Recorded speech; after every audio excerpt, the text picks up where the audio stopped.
Welcome in. This is your live chat for this week's Masters, where I will spend the next X amount of time going through all the questions, concerns, and comments in the chat.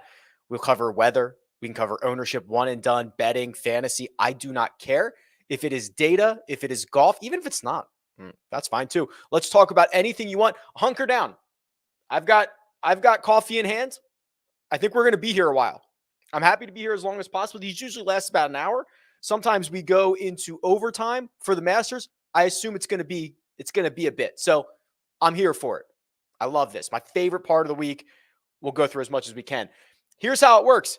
Don't repeat your comment or your question because I'm going in order. I will eventually get through all of these or as many as possible, and we'll go from there. I'm going to use my website, RickRunGood.com, to basically show you everything along the way. It is a giant database for golf and for fantasy golf and golf betting with a bunch of tools and visualizations that you can customize. I love it. I think you should sign up for it. Okay, let's go.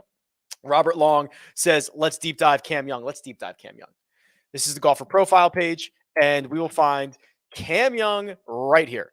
And here's what we've got. Obviously, the great run at match play. What he did at match play was really special. He gained 8 strokes on approach. If you remember, right around here-ish, Genesis, right around API, what types of things were we saying about Cam Young? We were saying, well, it looks like he's starting to plug the holes in his game, and it looks like he's starting to get back to the version of Cam Young that we saw with, 7 runner-up finishes last year, with runner-up finishes at a bunch of different golf courses, gaining across the board, showing great touch on and around the greens for being such a long hitter, plugging those gaps, boom, goes nuts at match play. Really, really good sign. Having Paul Tesori on the bag is a godsend.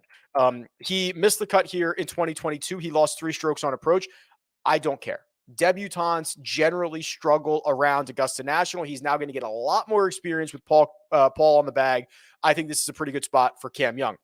I will also note, while I'm here and while I'm just thinking about it, I do have the shot level strokes gained for the Masters for each of the last 4 years. This is not official data, but if you have access to the shot level data like I have, you can calculate this yourself. So I have the last 4 years loaded in. That means you'll be able to see who's been great around the green, who's been good with the putter, who's been good with all that fun stuff. So that is available to you. I got a little bit excited out of the gate. We probably should have talked about weather. One of the things that we've been doing recently is just covering the weather situation at the top of the show so that we can just avoid all the questions about weather for the next 2 hours or so. And it's been pretty similar all week long.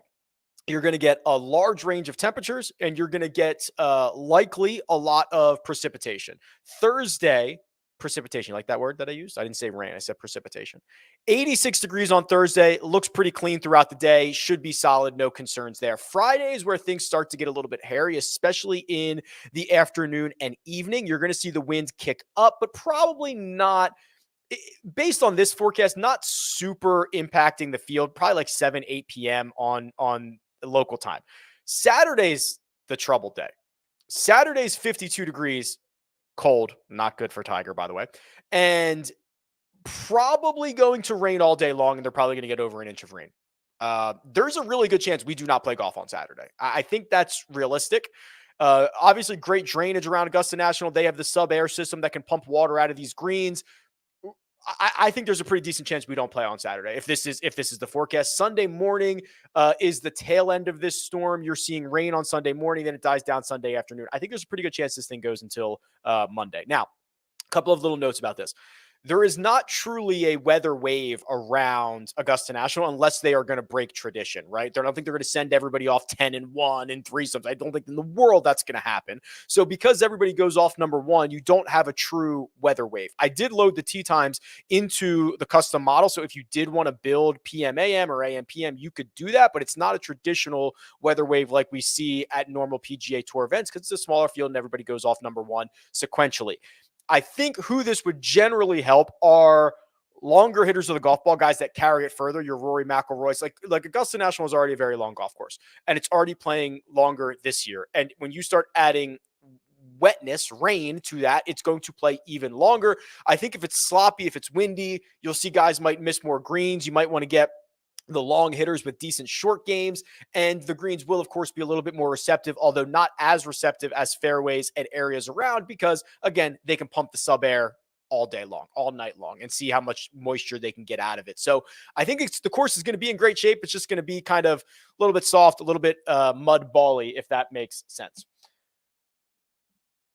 Rick, choosing between Cam Young, Hideki, and Zalatoris, is Cam Young weirdly the safest choice? Yeah, probably. I think Hideki is probably the biggest high upside guy. I like what Hideki has done in the ball striking categories a couple of times here recently. 7 strokes gained in Valero, 6.1 at the Players Championship. And then you look at his Masters stuff, the short game where he's kind of been struggling recently, he's been very good at Augusta National.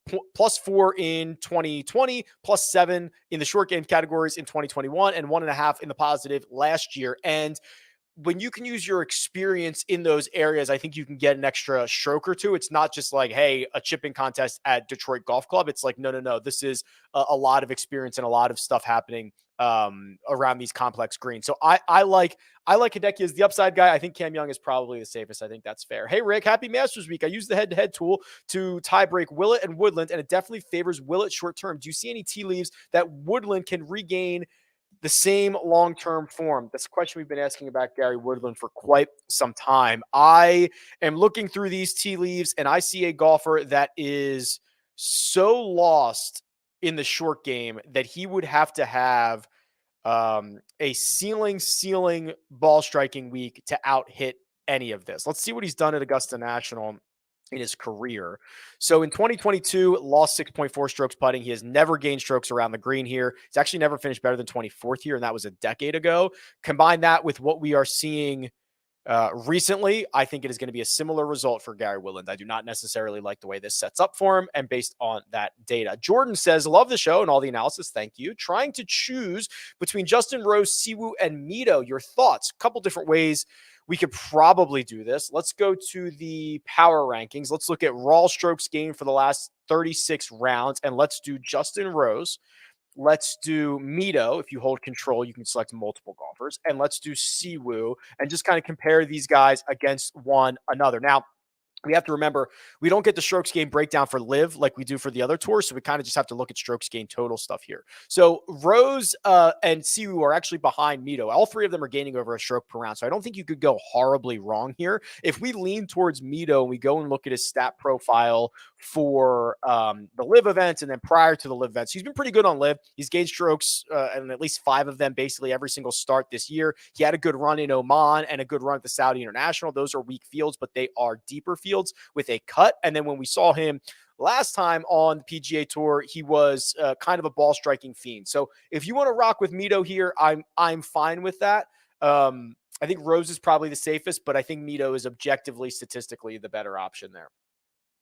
What's up, Rick? Thoughts on Adam Scott as a long shot, former winner? That's right. And weather may favor his game. I don't know if I necessarily agree with that part. I just, I've been kind of looking for this emergence from Adam Scott for a while. I liked what he did at the Australian Open, and then he hasn't really backed it up here in 2023 with anything tangible. He's lost multiple strokes to the field in 4 out of his last 6 starts. His ball striking numbers are not particularly great. Let's see what he's done at the Masters in the last 4. It's great when you have a past champion because he's gonna play it every year.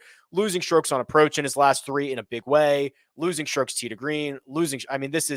I've been looking for reasons to get access to Adam Scott after the way he finished 2022 and then the Australian Open, but I don't think I could actually say I think he's a pretty good play this week outside of his beautiful, beautiful face.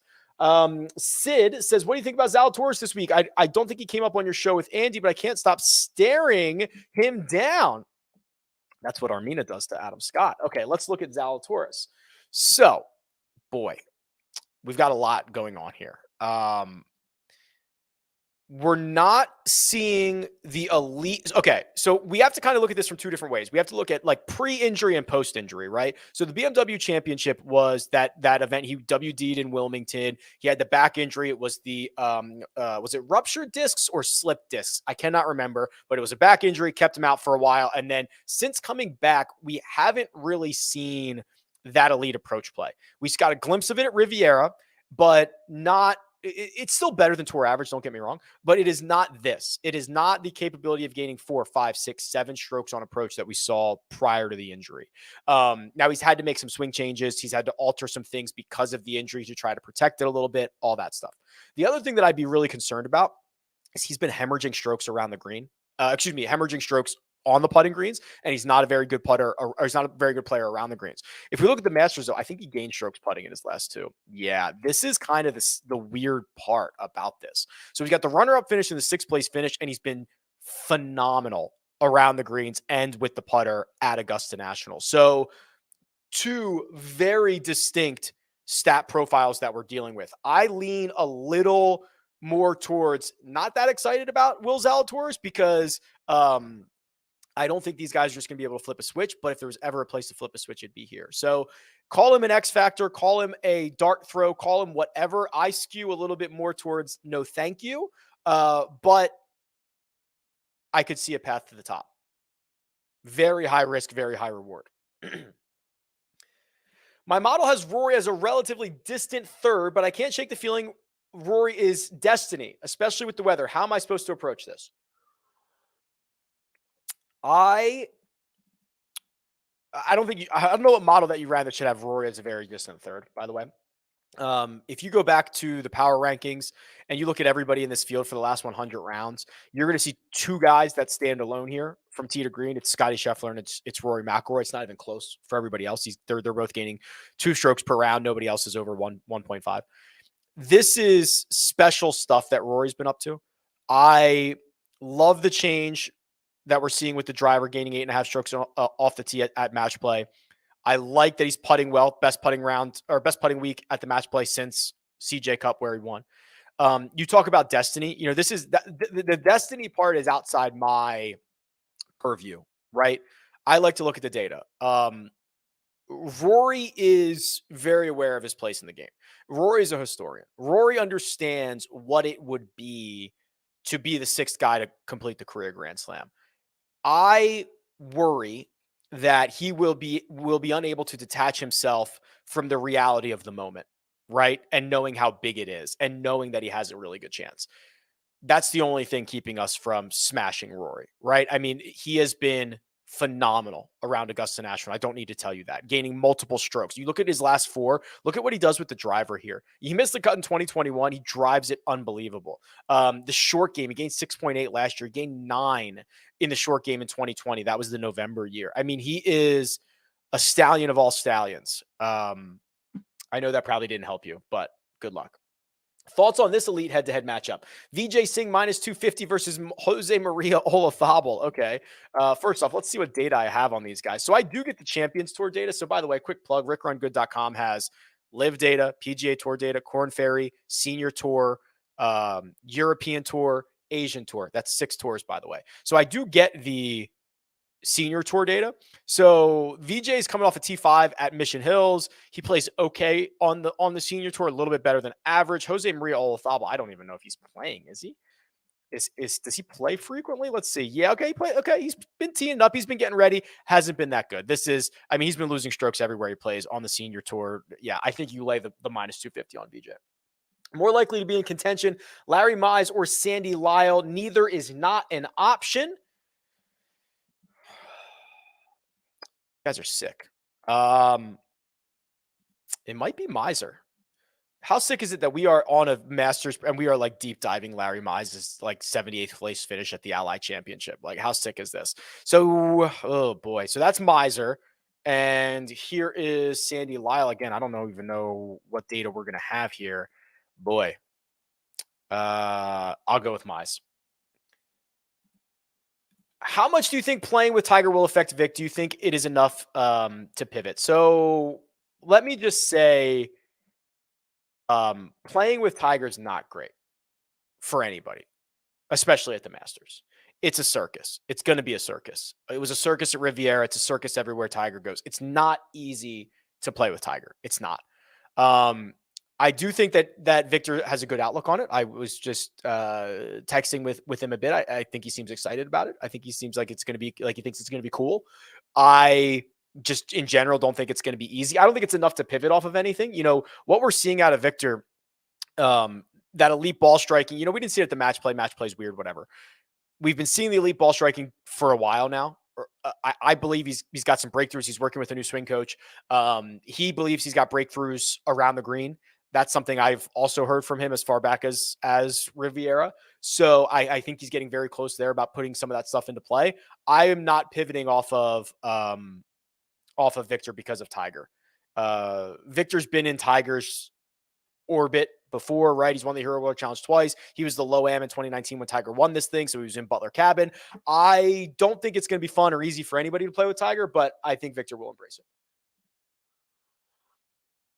Hey, Rick, I think a lot of people are worrying about how dramatic the appearance on Phil has changed. Do you think we'll ever get insight on that? Yeah, I think we will. I don't think it'll be anytime soon, but I think there'll be a book, right? I think there'll be a book, and I don't know if it'll be sanctioned by Phil or not, that is going to come back and describe basically the last couple of years, right? We got the Shipnuck book that was basically Phil's career, Phil's life, and then up to Live.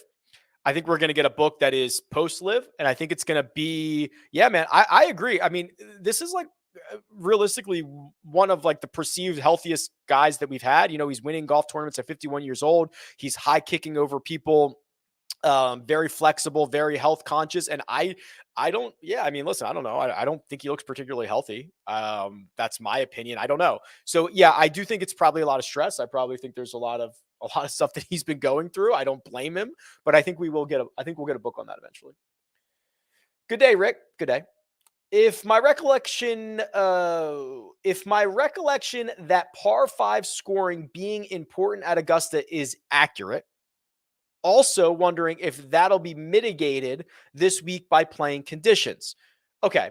So if you look at the course key stats, so this is a model that looks at every golfer and all their stats for the year, compares it to success at every single golf course, and finds the types of golfers that are going to have success. So this is a big driving distance week. It's a massive tee to green week. It is just an all around game, but give me the tee to green stuff. You get a couple of nods that guys that make a lot of eagles and guys that hit their long irons well and guys that score on par 5s are better than others. So I think that is a positive sentiment. If you want to look at who those guys might be, like if we just ran like the straight custom, the key stats model, it would probably be, last 36. I got to kind of be a little bit conscious here because the Live guys don't get the tee to green numbers. So I've got to say like strokes gained. Here's what I'll do is I'll put 20 on strokes gained total, and then I'll do strokes gained tee to green for like another 10 or 50. Actually, I guess I need it to be more than that. I need it to be like 30. So that gives us 50. Then we do scoring of actually we'll do hole type, I guess. Strokes gained par 5. We'll put like 25 there. And then we'll just put 25 on like birdies or better, something like that. Birdies are better gained. Scotty Scheffler 1, John Rahm 2, Patrick Cantlay 3, McIlroy, Hatton, Morikawa, Finau, Xander, Victor, Keith Mitchell sneaks up in there. Keith Mitchell, big time birdie maker. So yeah, it's a good thought. Good day. Will the winner of the Masters this week have an asterisk next to their name because they didn't have to beat Kevin Roy to do it? Yes, absolutely. Just much weaker field. Hey Rick, thanks for helping make the best week of the year. Yeah, cheers. In terms of outright finish, how would you rank Spieth, Morikawa, Thomas, Cantlay? I would rank them just like in a vacuum without odds, probably the order that you have them in. Although maybe I would flip Cantlay and Thomas. Maybe I'd go Spieth, Morikawa, Cantlay, Thomas. If you asked me to rank them via odds at this point in the week, I'd probably go maybe Morikawa if you can find a 28, Spieth, Thomas, Cantlay. I'm pretty high on Spieth. I'm pretty high on Morikawa. I'm lukewarm to high on Cantlay, though I worry about his ability to kind of close. And then Thomas, I'm kind of middling on. Hey, Rick, any thoughts on Sepp Straka this week? Very volatile player, maybe a top 10. Very high ceiling, so anything could happen. Let's look. And we'll look at his ceiling as well. Let's see if that's actually the case here, Andy. So we got a T22 at Valera. That's a good sign. struck it well. Match play wasn't very good, but he lost it all in the putter. And again, match play, you can read into it whatever you want. Made the cut to Players Championship, missed the cut of the API, finished well at Honda, place he always has success. Has he played here before? I want to say he's played at least once, right? I think he's got 1 year. Yeah, 30th last year. Did it in the short game categories, but wasn't horrible. Let's look at his volatility. So, Sepp Straka. This is a strokes gain distribution, which is basically how often they gain strokes to the field. 0, 1, 2, 3, 4, 5. He gains strokes to the field in general 52% of the time, 1 or more, 38%, 24 for 2 or more, 13. So I would say I don't necessarily agree he has a high ceiling. I think he probably gains 2 or more or 3 or more strokes more frequently than his peers, which we can actually look up. So let's see what strokes gain 3+ is. Yeah, he's nowhere to be found, is he? He's going to be, he was at 13. Yeah, nah, there's not a lot of ceiling here. He's right here. He basically has the floor of KH Lee and the ceiling of, oh boy, maybe Shane Lowry, maybe Brian Harmon. Lowry's better in 4 strokes though. Yeah, I don't necessarily agree with this. I don't really like it.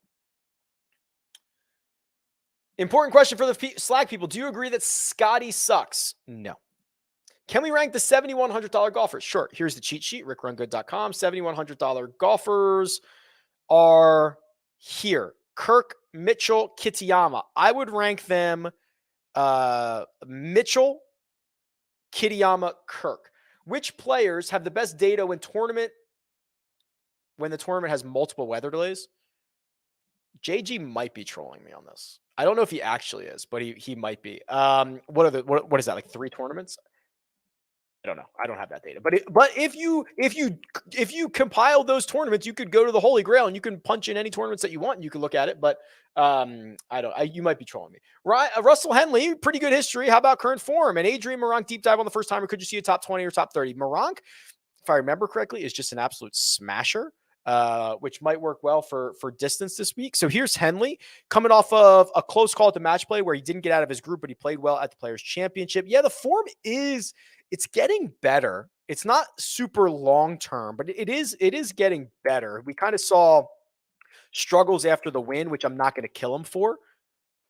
He's played here a lot, but he's only played once since 2018. That was last year. He finished 30. This is okay. I'll give it like a 6.5 out of 10. He's a Georgia guy. Moronk, sorry, I'm sipping my coffee. We're going to be here a while, so I'm sipping my coffee. Moronk, on the other hand, yeah, I love the way he drives it. And he's pretty sound around the greens for being a big boy, right? And he's actually pretty good on the greens for being a big boy. I don't mind this at all. Won the Australian Open, finished T4 at the Ras Al Khaimah Championship, played well at the Honda Classic, gave it a run at the match play. I think he lost I think he was in that 3-way playoff with Finau Kitayama, if I remember that correctly. Yeah, okay. Not bad. Good. Could be a good top debutante for Mr. Adrian Moronk. Hey, Rick, how do we go about finding first-round leaders? I believe that there are 2 ways to do this. You can look at like the last 2 years, go to the Holy Grail, go to the last 2 years, filter for round 1, and you can find guys that are getting off to hot starts. What you want to find are guys that like pop. So if we click Rory McIlroy, I don't necessarily love this as much. Rory just like gains every single start or every single round.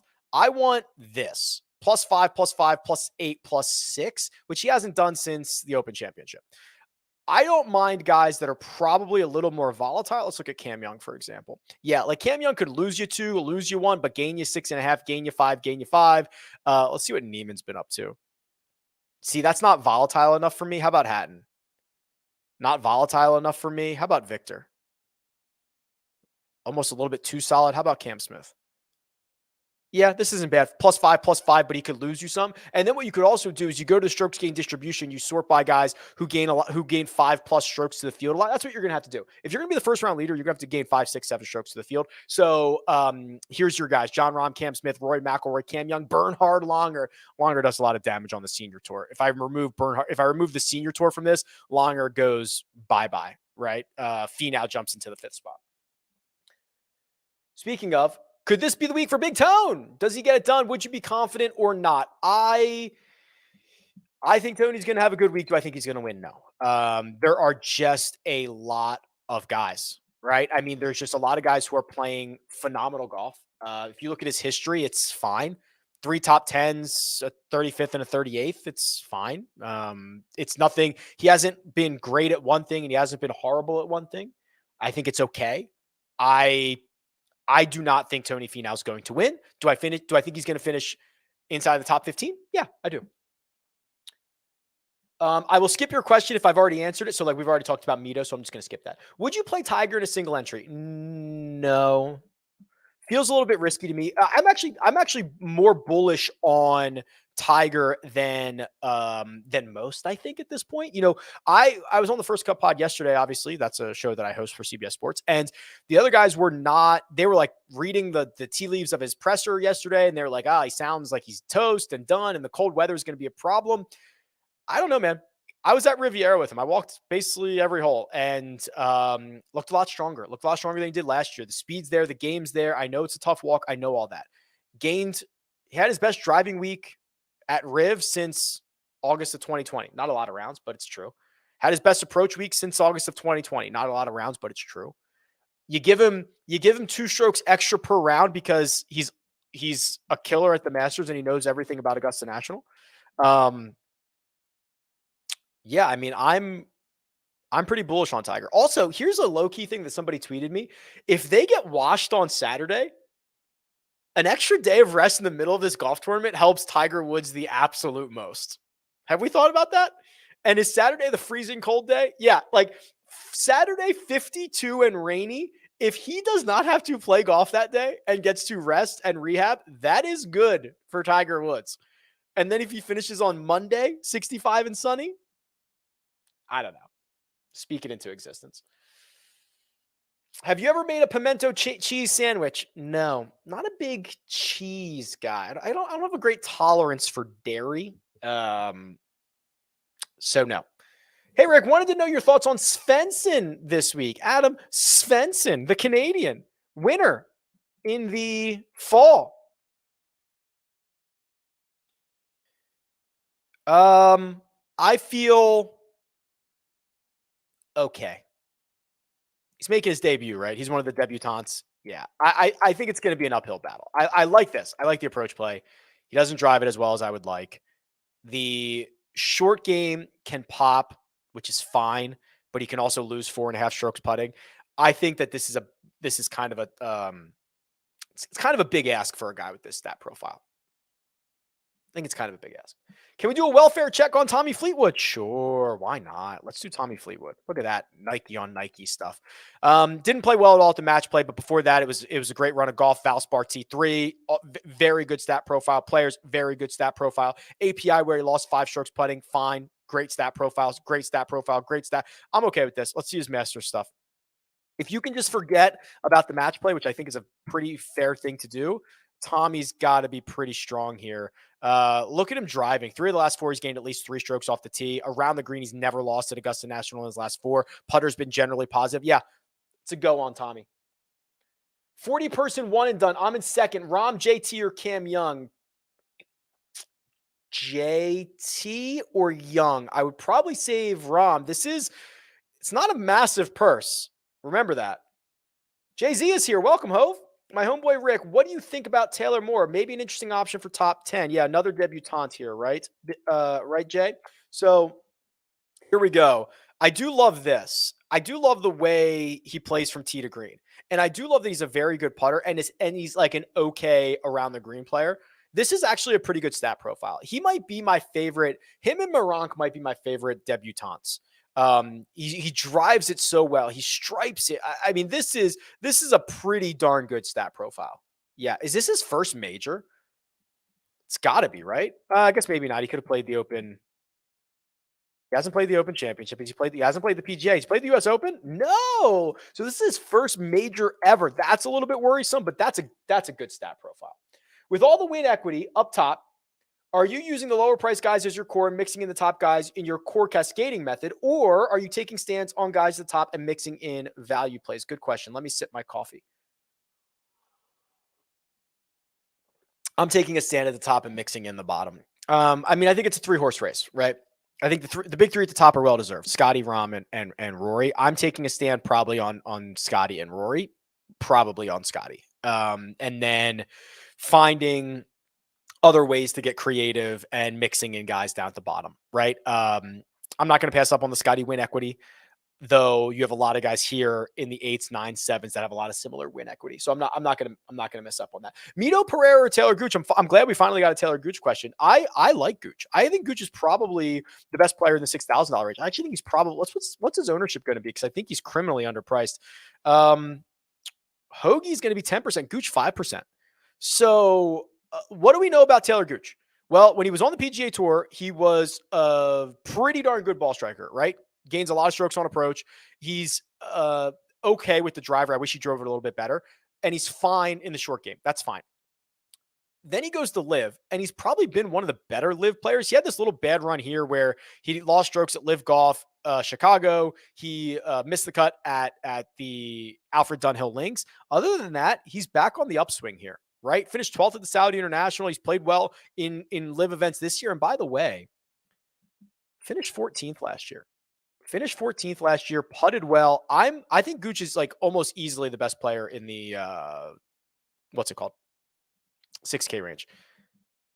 But I saw something. No, I didn't. I thought I saw another year over here that he had played. I did not see that. My eyes are deceiving me. Happy Masters Week. Thank you much. Are you worried about Colin playing in potential bad weather? So for those who are just checking in, this is kind of something we've been tracking where anecdotally, Colin Morikawa has not been great in windy conditions as of late. And I think that's pretty fair. Will he have to play in wind this week? That's the question. If Saturday is a wash, which might be a big assumption, he would not have to. Sunday morning, depending on if they play or not, it's also not going to be super windy. The most of the wind is 13 miles an hour, and maybe a gust to 20. I don't think that's overly crazy. Once you start getting like 15, 16, 17, 18, maybe it's a different story. So I would definitely be a little bit more worried, Brian, also because he doesn't drive it very far. And this is going to be a very, very long golf course. So I would be a little bit worried about that. Let me just show you, just because I love it. And I love that I have it. Showing you his master stuff. He's been a flusher. Well, what did he do in 2020? That was very soggy and wet. I mean, he gained 3 strokes ball striking his first time around Augusta National in 2020. He was bad around the greens and on the greens, but he's gotten better since then. I'm not as worried. I'm going to say I'm not as worried. I'm going to say it's fine. Also, I do want to give a quick shout out. This data that you're seeing this is the shot level data that's being calculated for the Masters. It would take me way too long to calculate this. Nelson Adcock did this for me. He's a phenomenal data guy. He runs cutsweats.com. Cutsweats.com is a site that shows you how many 5 of 6, 6 of 6 lineups there are. You can look at your lineups in there. It's a very valuable website. He's supporting me. I think we should support him. Go use CutSweats. Go check it out. It's like the only other site that I actually pay money for. And the only other site that I use. And he was very, very helpful with this project. So give Nelson a shout out. Give him a follow on Twitter. And go check out his site. It's called cutsweats.com. I'm going to try to find my spot here. Sorry. Rick, thoughts on Cam Smith? Has good course history, but awful stats leading up to the weekend. That's right. Yeah, Cam Champ. I love what he's done around here, but usually Cam Champ tells us it's coming. He leaves one breadcrumb. One breadcrumb is what he leaves. And I do not necessarily see that one breadcrumb right now. 4 straight missed cuts. He's missed 7 out of 9. The other 2 finishes were no better than 35th. He finished 8th at Zozo, but missed the 3 cuts before that. That is troublesome. I will likely be out on Cam Champ. I have answered a couple of these, so I will kind of roll through. I'm in a major only one and done with 4 picks per tournament. I'm pretty set on Scotty and Spieth. Need to pick 2 between Morikawa, Day, Cam Smith, Connors, and Zalatoris. Well, I would probably say you can wait on the live guys then. If you have to pick 4 for each and you're only playing in majors, you can wait for a little bit better form from Cam Smith. I would say your 4 should be Scotty, Spieth, Day, Connors. Who are your favorite low-owned pivots? Okay, so Mike Cavalunas does the projected ownership for RickRunGood.com. Cam Smith at 7.2% is a pivot for anybody in the 9K range. Dustin Johnson, believe it or not, is a 9% owned pivot in the 8K range. Hideki, I think, legitimately could win this golf tournament. I do wonder if Tom Kim gleaned anything from that Rory, Fred Couples, Tiger Woods pairing that they went out on Monday, because he is 5% owned, which is 1/5 of Corey Connors. I think objectively, and listen, I'll just double down on like the Corey Connors slander. There is no way that Corey Connors is 5 times as likely to win this as Tom Kim is, or 5 times as likely to outperform him. I just do not believe that to be the case. As we go a little bit further down, Taylor Moore wouldn't be a bad pivot at 1.4% ownership. Taylor Gooch at 5% from Tom Hoge is probably the one. Yeah, those would probably be my favorites.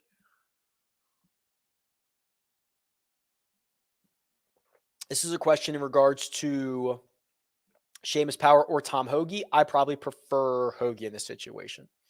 Can you tell me how and why our guy Victor is going to bring home a green jacket for us? Our boy, our beautiful boy. Yeah, so here's the path for Victor. He's going to have to be a killer off the tee, right? Which is fine. He can do that. He's going to likely be aggressive with his second shots. He will have to be tidy around these greens. Now, let's check out what he has done historically. Hit or miss, right? Lost 4.5 strokes around the green in 2022, gained 2.8 in 2021, and then he was low AM. He gained 1.6 at the 2019 Masters. So it is possible. That's the path. He's just, oh, sorry, I was probably covering that up. He's probably just going to have to be tidy around the greens. Everything else is fine. Will you wear Victor's scripting on the pod if he wins? Sure. If Victor wins, I will buy the Jay Lindbergh scripting and I will wear it for 4 days straight. So I'll wear it on a Monday DFS preview. I'll wear what he wore on Thursday. On Tuesday, I'll wear his Friday. On Wednesday, I'll wear his Saturday. And on the Sunday recap episode of the First Cut Pod, I'll wear his Sunday script. Yeah, I commit to that. I will wear Victor's scripting if he wins this golf tournament. Hey, Rick, can we do an updated model with a bit more emphasis on driving distance? Would that make sense since considering the rain and lengthened holes here? Sure. Yeah, let's do this. We ran kind of a weird one earlier. Let's clear these out and get started here again. This is RickRunGood.com. This is the custom model. It's got a bunch of new updates on it. So here's what I would do. If you want me to put a little bit of emphasis on driving distance, let's put 30 on distance. Let's put 30. Actually, I'll tell you what. Rory McIlroy said the key is hitting greens. So let's do green and regulate. That's what he said. So let's put 25 on greens in regulation. Let's put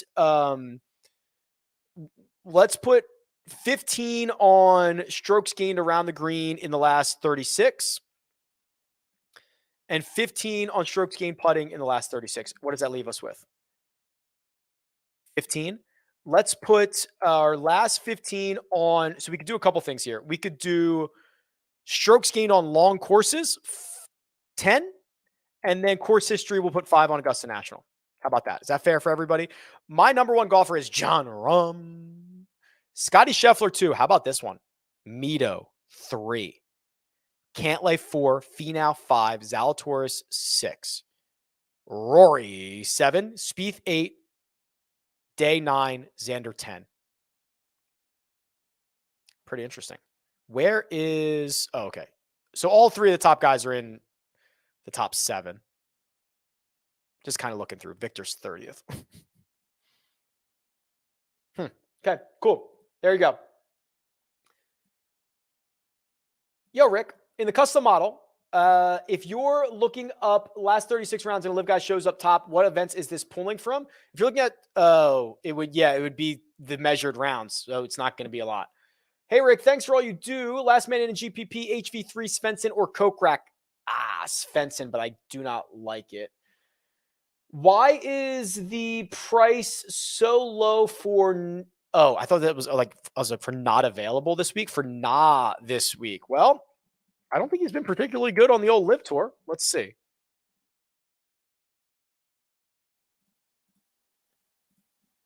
Yeah, he hasn't been very good, right? I mean, he's got a couple of top 10 since he went over there.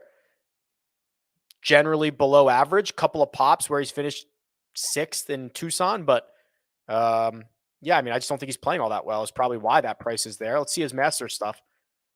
Okay. Actually, last 3 have been really good. Top 14 in each of the last 3. So if you want to lean on that, that's fine.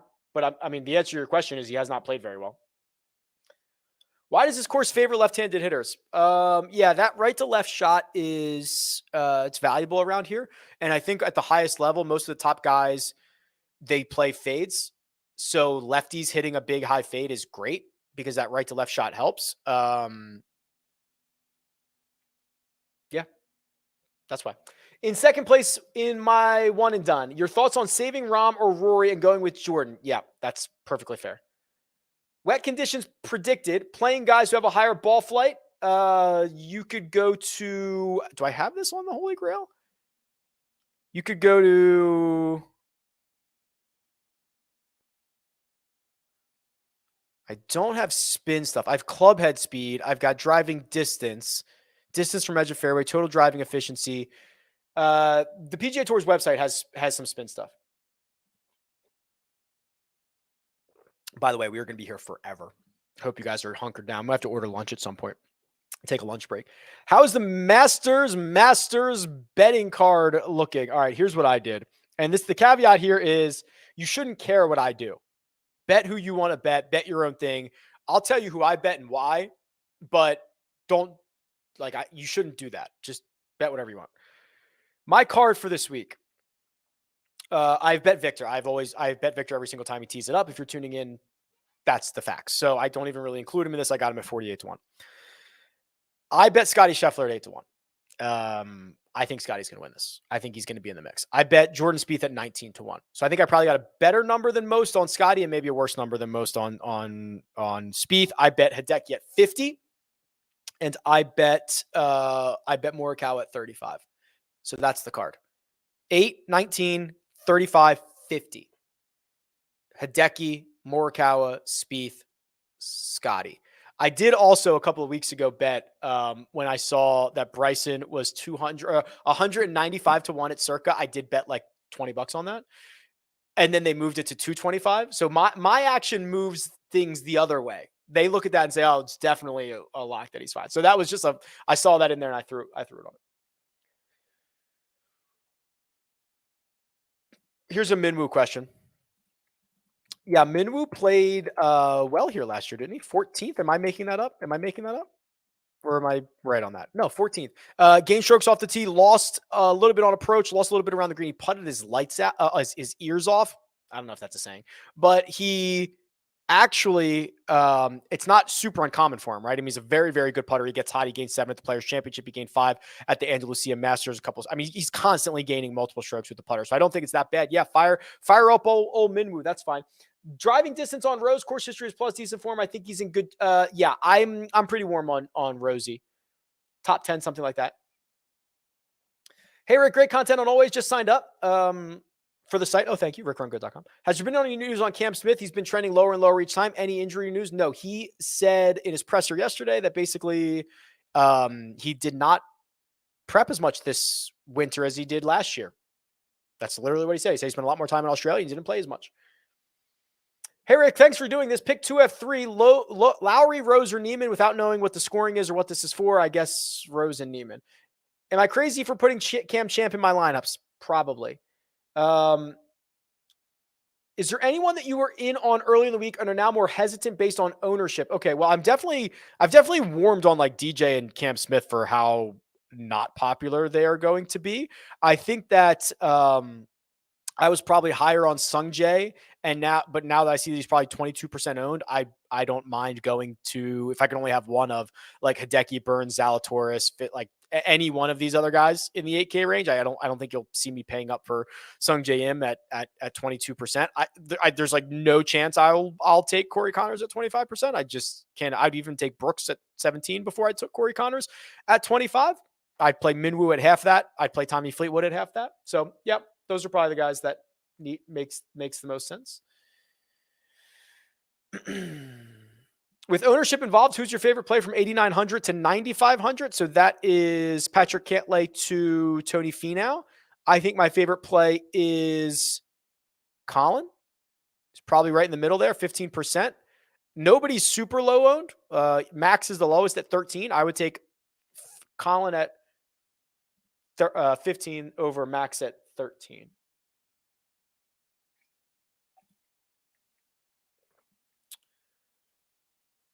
If you were playing the Millie Make, this is good too. If you're going to knock Tiger for like the cold weather in the routine, you probably have to knock Cantlay too.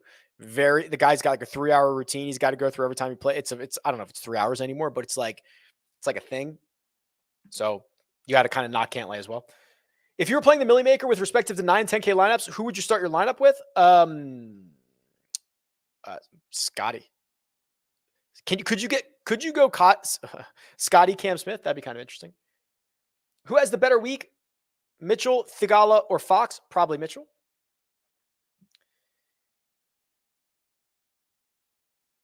Who I've answered. So I'm finally getting to like questions that I've already answered. So I will continue with questions that I have not answered yet.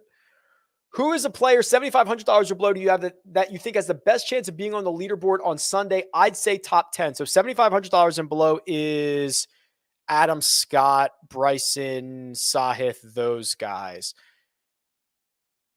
Keegan. Honestly, maybe it might be Patrick Reed. Like let's look at Keegan and Patrick Reed. Patrick Reed just finished third, I think. Yeah, T3 in Orlando. Popped up at Dubai, played well there, runner-up finish. Has played pretty good golf on live. Take that for what it's worth. His master stuff is obviously good. He's got 3 top 10s in his last 5 years, including the win. He's gained strokes putting in each of the last 3. If it gets sloppy and it turns into like everybody missing the green, Reed being in it would not surprise me at all. The other one would be Keegan. So Keegan just won a short field like stacked event at the Zozo. And he's played great this year, right? Runner up at Farmers, top 20 in Phoenix, top 10 at API. Ball striking's back. One of those two, I think, is probably the best answer. Ryan says, Scotty as defending champion, much more attention and pressure than last year. Rory Grand Slam. Rahm quietly under the radar with no pressure. I'm not going to argue that. More likely to make the cut, Hoagie, Tagala, Kitayama, or more. Well, we can kind of do this. So let's just take how often these guys gain 1 or more stroke to the field. I think that's fair. You could use 0 or more, but I think 1 is probably a little bit better of a buffer. So you've got Hoagie, Sahith, Kitayama. Got to make sure to hit the Kita. That's how they do it on TV. Vegas guy. Love him. And Taylor Moore. Pretty close. 49% for Sahith and Taylor Moore. Kitayama at 45. Hoagie at 40. Taylor Moore and Thigala are better at gaining strokes in general. Sahith a little better at 2+. Then I would say it's probably Sahith or more. Rick, you mentioned PrizePicks. You mentioned a few PrizePicks play in your newsletter. Have you come across any other nuggets? I thought Minwoo made more birdies than Cam Champ in round 1. That's interesting. Yeah, let me pull up the PrizePicks stuff. So they added a bunch more since here. So I thought I did have a couple nuggets on Amen Corner here. Let me see if I can find them real quick here. All right. So PrizePicks has set the Amen Corner props at 12.5, but they didn't give us the top guys. They gave us the scrubs. So here's what you probably need to do. I'm trying to see if I'm looking through the Amen Corner scoring and seeing if I have anything here. I would probably take Zach Johnson over 12.5. And I would probably take Phil over 12.5. The other ones that were more interesting, the other ones that I've got the data to back up here are Rory over 71 strokes in round 1, Tiger under 73.5. So Tiger has gone under 73.5 in 11 straight opening rounds. Does not matter if he's hurt or not. And you think he's likely going to start better than not. Rory, on the other hand, has struggled out of the gate. He's gone under 71 3 out of his 14 trips to Augusta National. And since this being the event he needs to complete the career Grand Slam, his scoring average has gone up 72.3. In general, he only has 19 rounds out of 52 at Augusta National that are under 71, and the majority of them are in the fourth round. So he usually starts slow, finishes strong. That's what I would do. And there's obviously a lot more that you could get into. I have a promo code if you want a free $100. It's Rick. There's a code in the description. Go get rocking on that. Because also we're going to get all the shots from Amen Corner. So it's going to be sick this week. Rick, 2 questions. What do you think the winning score will be? Second, would you go Hideki or Neiman in one and done? I would go Hideki. And I think the winning score is going to be, well, it'll be a bit long, but it'll be a little bit soggy. Let's go 12 under.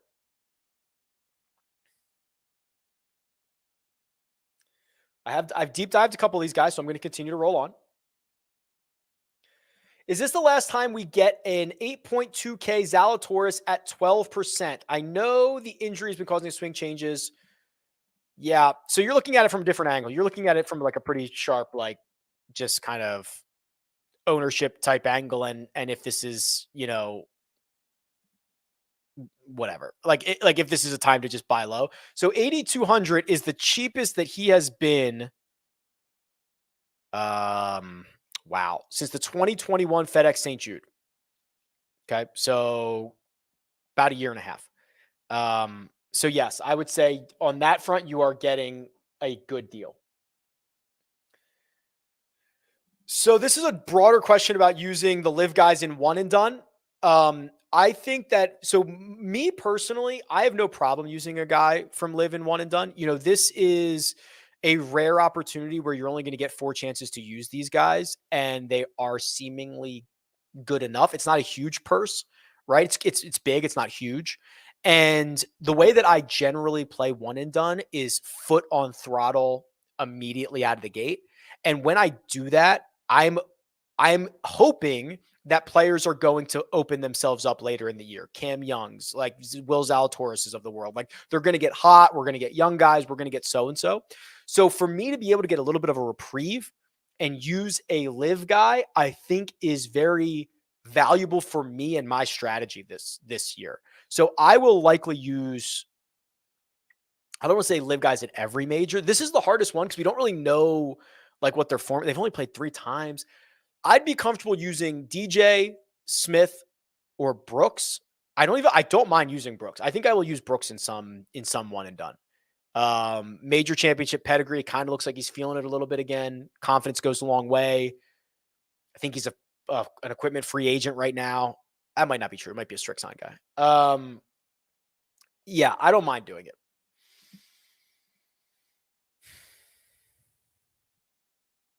Chasing from way behind in a large one and done, Rose, or some other long shot, those would both be fine. If you want to know what the actual projected ownerships are going to be for one and done, I can tell you that. I'll find you somebody who's like 1%. I mean, Cam Young checking in at like 1.4, Zalatoris 1.8, Sam Burns 1.1, Hideki 1.1. That's shocking to me. Rose is like 0.5. I mean, what about Hatton or Louis or somebody like that, right? Like Louis been all right and he's played here great here before.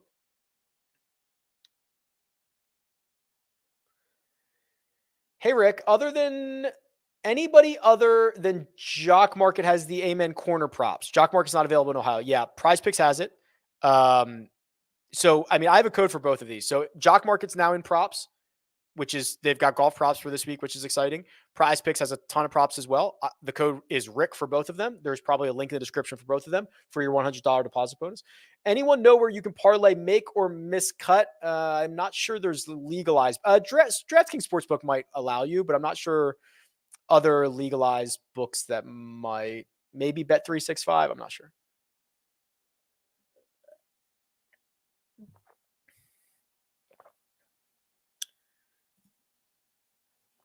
Hey, Rick.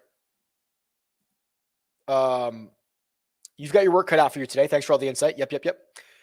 Thoughts on Gooch and Sargent to finish up a lineup? Yeah, so I don't even know how much data I have on this kid because he plays at Vanderbilt. So the guy of the week is Gordon Sargent, right? Everybody wants to talk about Gordon Sargent. He's a stud who can move it. Like legit, if he was on the PGA Tour today, he'd be like a top 5 in distance. Very, very solid. Plays at Vanderbilt. He just won the NCAA. Sophomore.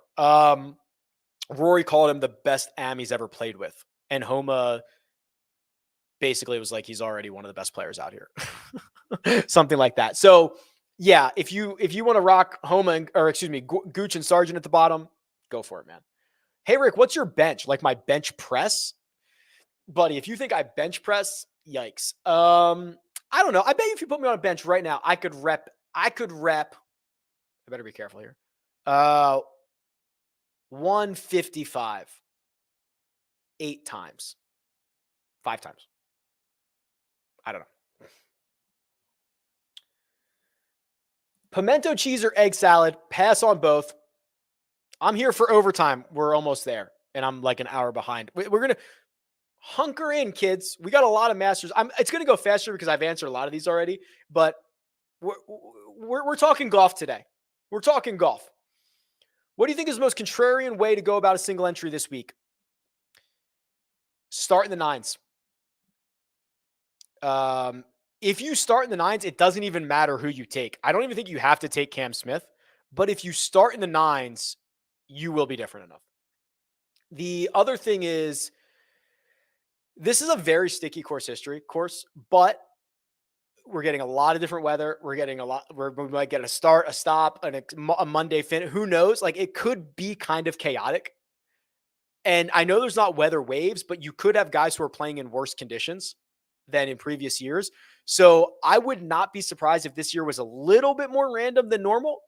So starting the 9K range is terrifying, but to answer your question, that is it. Thoughts on JT Poston? Haven't heard him mentioned once in any content. Okay. Let's look up his stat profile. So played well at the match play, got out of his group. He was in a tough group too, if I remember correctly. Played well at the Valspar. I mean, this is not a bad, he had a couple miscuts here, but they were not horrible miscuts. Phoenix, Genesis, players, stacked fields, not that this isn't, but stacked fields that he missed the cut by a stroke or two. And I'm pretty sure he has like, I don't know. I'm pretty sure before I click this, I'm going to guess. I think he's a putting fool at the Masters. It's only one time, but he did gain strokes around the green and with the putter. Lost 7 in the ball striking categories. This is okay. This is positive. I don't know what his price is. Probably, 66 is pretty good. You can lump him in. Him, Gooch, and who was the third guy? Him and Gooch might be the best options in the 6K range. Moronk, probably. Those would probably be the best 3 in the 6K range.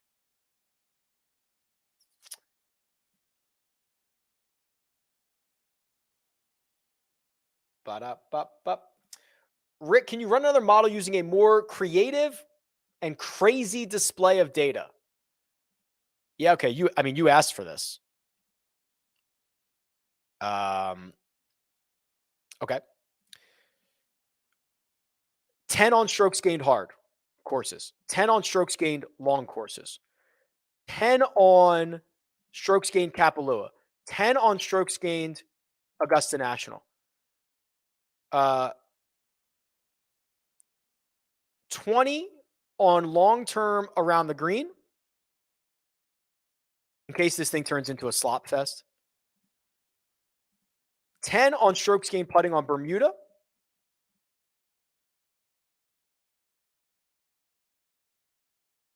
10 on bogey avoidance. 5 on approaches from 175 to 200. 5 on 200 to 225. I have 10 left. And 10 on, what's like the weirdest thing I could put in here? Could do good drive percentage. It's not very weird, but I could do it. Okay. That was about as creative as I could get. Scotty Scheffler, Rory McIlroy, John Rahm, 1, 2, 3. Fitzpatrick, 4. JT, 5. Sung Jae, 6. Cantlay, 7. Spieth, 8. Day, 9. Finau, 10. It's kind of pretty similar.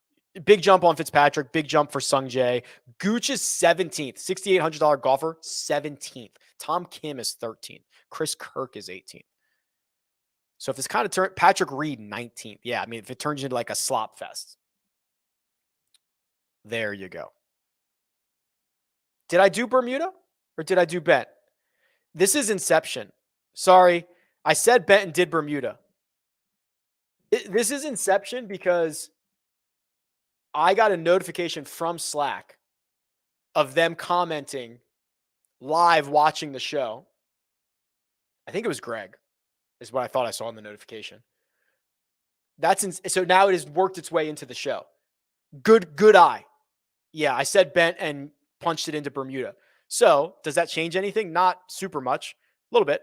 It's Rahm, Rory, Cantlay, Scheffler, Fitzpatrick, JT, Spieth, Im, Tony Finau, Jason Day. Gooch still 16th at 6,800. Cam Smith is 15th. Chris Kirk 17. Patrick Reed 18. So a little bit of shuffles. Good eye. Good eye, Greg.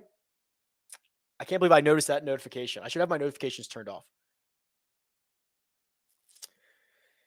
Rick, are you into a Stars and Scrubs or a balance build? I'm into a Stars and Scrubs because it's pretty easy to make the cut here if you're not a dum-dum. But I think to be a little bit different, going with a balance build would be fine. Could you see a scenario in which Danny Willits gets steamed up to or close to 10% ownership? No, I do not believe so. He's at 5% right now. Everybody on Hoagie. You still have like Ryan Fox, Gooch. No, I don't see that scenario. Case for Joaquin Niemann. The case for Joaquin Niemann is very good at golf, right? And the case for Joaquin Niemann is that he can kind of hit that right to left shot. I mean, he's got all the shots off the tee, which is pretty exciting. The case for Niemann's pretty easy to make. He's played well on Live. Let's look at his Masters stuff. Finished. It's not great. Cut T40 35th, so he's like making some progress. Not great, but no, I mean, I think it's a pretty easy case to make for Live or to make for Niemann.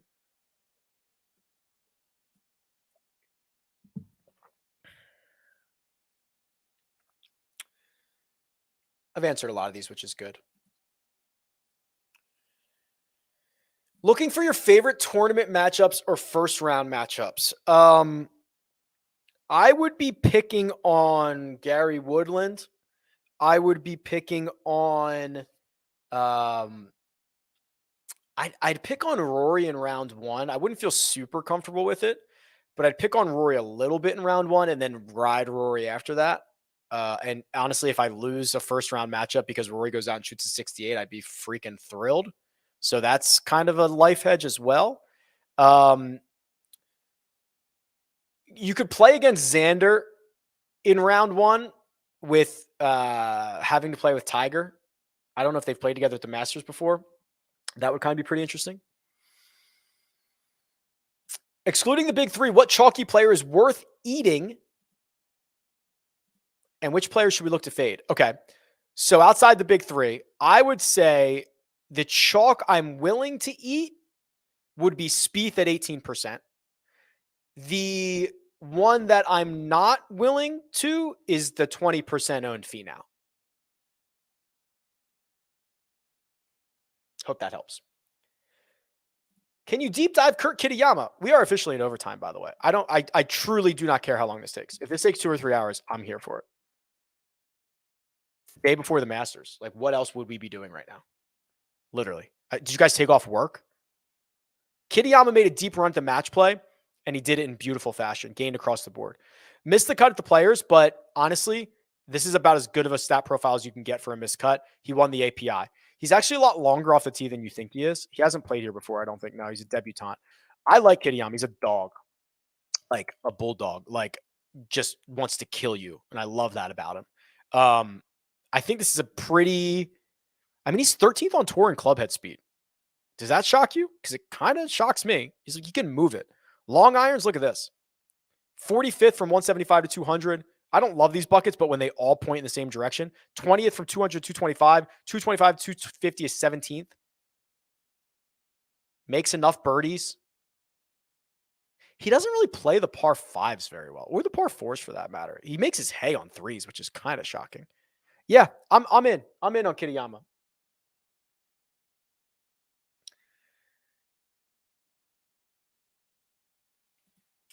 This is like a 3-paragraph question. So it's something to do with starting with Scotty and Cantlay leaves me with 7,300 average, filled with guys like Henley, Reed, Tiger, etc.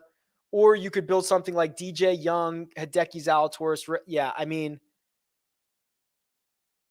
I could warm on that. I could warm on the idea of just piling up 6 guys that have like pretty decent win equity. Again, if this gets a little out of hand in terms of sloppiness and randomness, I'm not gonna beat you up over that. The next question was, hey Rick, who are the best players at bogey avoidance? Does it shock you at all that the answer is Scotty Scheffler? The guy never makes a bogey. Look, and he's like, so the way this works is what percentage of holes does he make a bogey on? So Scotty makes a bogey on 8.9% of holes, which is like almost 2 percentage points better than the next guy, which like is basically the same gap between him and like the 10th best guy. It's insane. He does not make bogeys. Scheffler, Day, Tom Kim, Brian Harmon, Patrick Cantlay, Max Homa, John Rahm, Tony Finau, Sung J M, Danny Willett. Those are your top, whatever, however many that was. Adam Scott, Mitchell, or Mito? Mitchell and Mito. I need an assessment of Jason Day. Big on him coming in despite his last 2 years at Augusta. I think the only problem with Jason Day is that he's going to be popular. Other than that, he's playing great golf, right? So we've got a deep run at the match play. We've got him being one of the best well-rounded golfers that we've seen in the last 6 months. That's not an exaggeration. You go to the power rankings, go to the last 50 rounds. It's basically half a year for most of these guys. Go to strokes gained, go sort by strokes gained total, and you will see, I bet you Jason Day's like 4th. He is 1, 2, 3, 6th. But Minwoo, we could knock some of his European Tour stuff, but still. So he's 7th. He is 7th in the last 50 rounds. That's amazing, isn't it? And he's doing it in such a well-rounded way.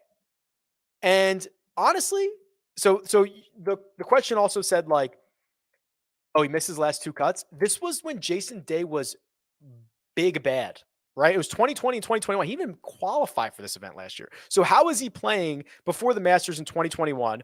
Not particularly great. You know, he made a couple cuts, nothing spectacular. He was losing on approach. This was like the dark period.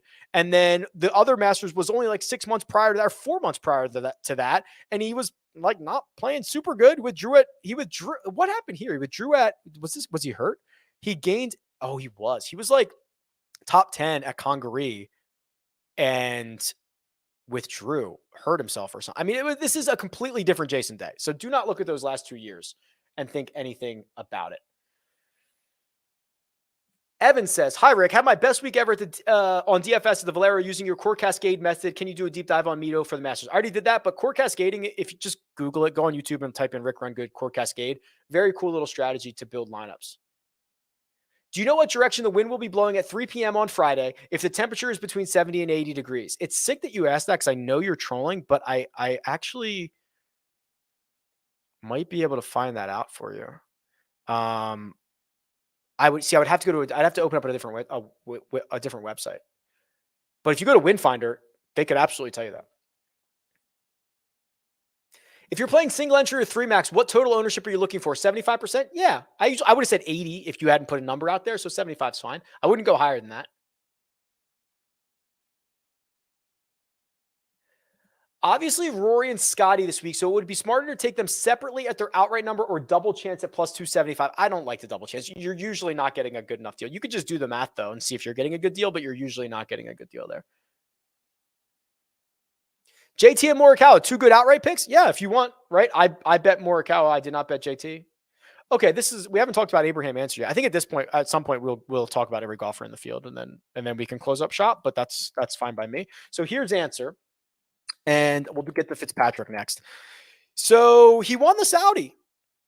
Hasn't played great since then. Kind of middle of the road in Mayakoba, middle of the road in Tucson, middle of the road in Orlando. He was playing better golf. Not really, though. That's kind of middle of the pack, right? It's like barely gaining strokes on the field. It's okay. Let's look at his Masters stuff.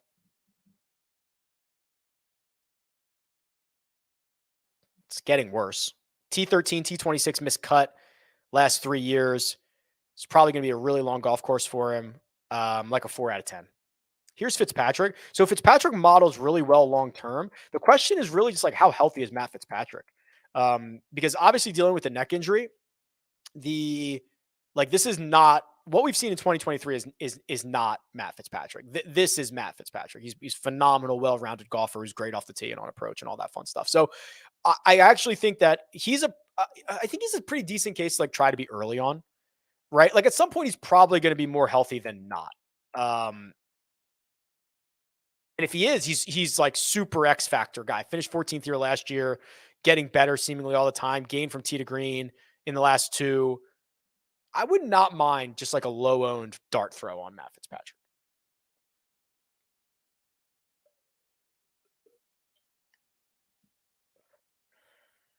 Could you do a breakdown comparison of the Canadian golfers?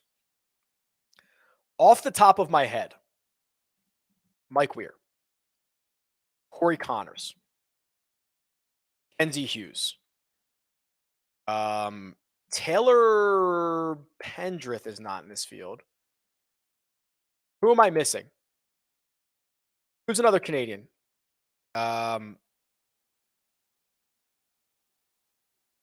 Taylor Moore's not Canadian, right? No.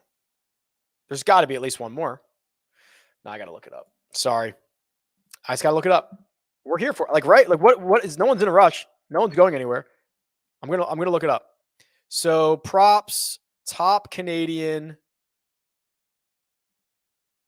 Where are the nationality? Here we go. Nationality props. Canada. Svensson. Oh, how did I forget Svensson? We've talked about him nonstop. How did I forget Svensson? All right, I got to put the senior stuff in if you want to get Weir involved. So, this is a kind of a tough scene because Weir's been pretty good. Svensson and Connors are very, very similar. They're actually both, I guess I should show you my screen. Both are gaining 0.39 strokes to the field. So I think it's one of those two is more interesting. I think that when you look at this and see that Connors is not a very good putter, but he's been pretty dominant around Augusta National, I think you got to kind of give the nod to him. But it's either him or Svensson. Yeah, he's gained putting in 2 of the last 3. He gained 4.5 strokes around the green last year. Yeah, that was a pretty fun question. Favorite live player this week? God, Brooks or DJ, I think, all things considered. Not super thrilled. Talked about a lot of these, which is fine, which is good at this point because we're 15 minutes into overtime. But 20-person one and done. Fire up Scotty. Yeah. Hey, Rick, can't thank you enough for all the free content. Yep. Signed up for Rick Run Good today. Cheers.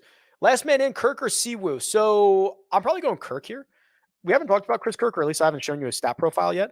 So obviously, played really good golf to win the Honda. Then, as you can expect, a guy wins and kind of struggles for a little bit, but now T10 at the Valero, that's a good sign. I also like that even though he hasn't played here in a while, he has played here before. So he's played here 3 times. Last time was 2016, missed the cut, but he's got a 20th and a 33rd. And any experience at all, I think is better than no experience. So I would probably go Kirk there.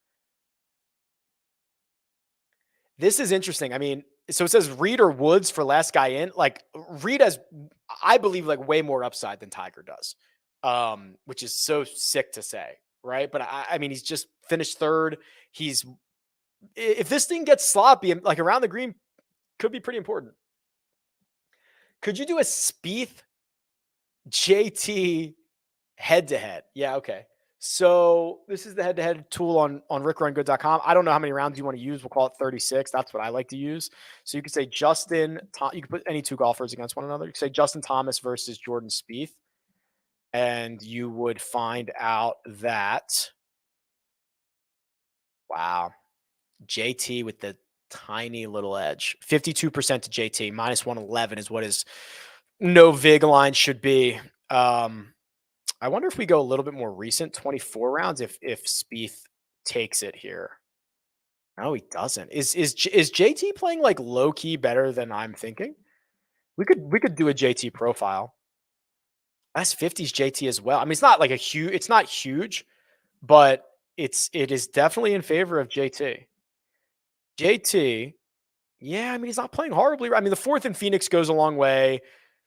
It's all solid stuff, which the head-to-head model loves, right? Like if you finish T20 every week, you're going to win a lot of matchups, especially against the volatile Jordan Spieth.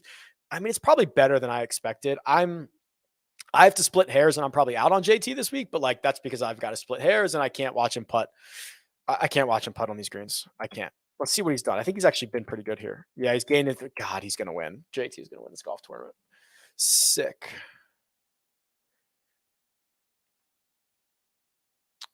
Rick, if you had to pick one guy, this is like obviously for a pool, right? Because the pool is broken down by OWGR. If you had to pick one guy in the 11 to 15 range of the OWGR, who would it be? So that is Burns, Morikawa, Finau, Cam Young, Fitzpatrick. I have bet Morikawa, so I would go with him. So I would probably go Morikawa, Young, Finau, Burns, Fitzpatrick in that order.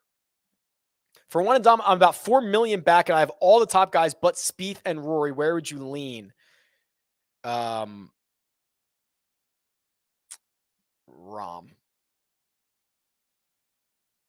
Hey, Rick, are you hiring? Will work for free? No. And I wouldn't ask you to work for free. But no, we're like a 2+ person team, my wife and I, and then we've got like Andy and Mike Cavalunas, and we get a little help. But I think at some point probably have to hire like some full-time people. I don't know. We try to keep it like nimble and small, but appreciate the support. Hey, Rick, if there are 5 stats that you could use in the custom model, what would they be? Also, when putting something like 16 to 20 rounds, does that bring you closer to good form players? Yeah, that would bring you closer to like recent form. I would say, I'm going to lean on the tee to green stuff. So give me distance, give me approach play, give me around the green. Give me bogey avoidance isn't bad, right? I could get behind bogey avoidance. And then I would say course history. Course history. Any chance that you have a metric on strokes gained preferred lie? Well, if you could go back and get me all the rounds they played lift, clean, and place, I could put it in the database. I don't have that list. Also, it would be Augusta National hates doing that, right? Like, have they ever done it? When's the last? They're just like, sucks. Go play. Any chance Connors comes in lower owned than projected? Seems like everyone is automatically assuming he's 30% and not talking about it. So we've got him at 25 right now. I mean, I guess there's a chance, right? But I think people are going to look at the 3 straight top 10s. They're going to look at the win last week. They're going to look at other guys in this range. You're getting a lot of public people coming in. Maybe Brooks steals a little bit more from him, but no, I think it's pretty safe. Connors is going to be highly owned.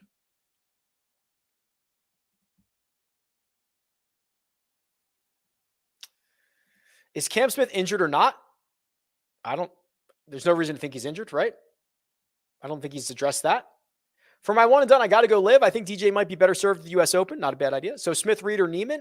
If out of those 3, boy, I mean, is it sick to play Reed? Like, I'm not like Smith. I feel like is going to play himself into it. And Neiman, I think, might also be better at like a U.S. Open or PGA Championship or something like that. I think it's either Reed or like Brooks. I think I'm going to play Brooks here in a lot of spots. I thank God I've answered like a lot of these. We've done deep dives on like basically every single player in this field, which is really nice. In a majors pool where you can only pick a player once, okay, you can select 6 golfers, assuming everyone's top 10 pick will be Rahm, Roy, Scotty. Yep. Yeah, I think you should zigzag is, I guess, the answer to the question. Okay, here's one on Schwartzel, because Schwartzel I think is really interesting. I don't know his price, but he's probably in the $6,000 range. So he won the very first live event. Remember that? It was a while ago. He's played okay on live, and he has played non-live events recently, which playing them is one thing, whatever. But he played the T9. He finished T9 in South Africa. He missed the cut at the Alfred Dunhill. He finished 12th at Saudi. He missed the cut in Oman. He finished 13th in Qatar. I believe that he is probably one of the live guys who has played the most leading into this, because he's played all the live events, and then he's got a couple of Asian tour events and European tour events. Again, I will say this only a couple more times. If you're not using RickRunGood.com, the last thing that you have on Charles Schwartzel is the PGA Championship from a year ago. Not all of the live stuff, not the European tour stuff, not the Asian tour stuff. Okay? You wouldn't have that. And his Masters thing is getting a lot better. His Masters history is getting a lot better. His Masters thing. 25th, 26th, and 10th in the last 3 years. I think Schwartzel's a pretty solid play, is where I'm going with this. He is, where are you? Charles. Actually, correctly, if you want to pronounce it correctly, it's Charles, like shark. So Charles Schwartzel. It's actually hard to say. $6,400.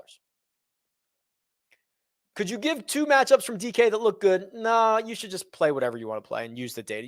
Don't take my opinion or anybody's opinion. I always say, I don't spend your money, or no, I don't let you spend my money. I'm not going to let you spend mine. Yeah, okay, this is nice. I forgot to ask for, you should subscribe to the channel, right? Like, half of the people that watch aren't subscribed. You should subscribe, hit the like button. It goes a long way. We're 122 minutes into a Masters live chat, and we're not stopping anytime soon. I am hungry, but I don't care. I'm powering through. I haven't heard much about our guy, Homa. Thoughts on his upcoming performance? Sure. I think the good news for Homa is that he has proven to be really good when things get tough. I did not particularly like the way he played at the match play. He was very, very lucky to get out of his group.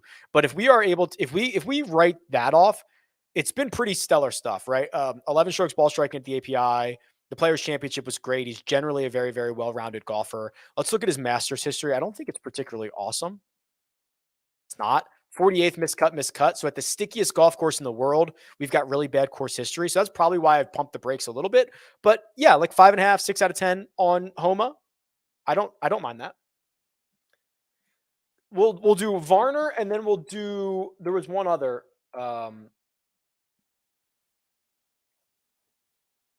I thought I saw one other name I wanted to look at, but maybe it was Varner.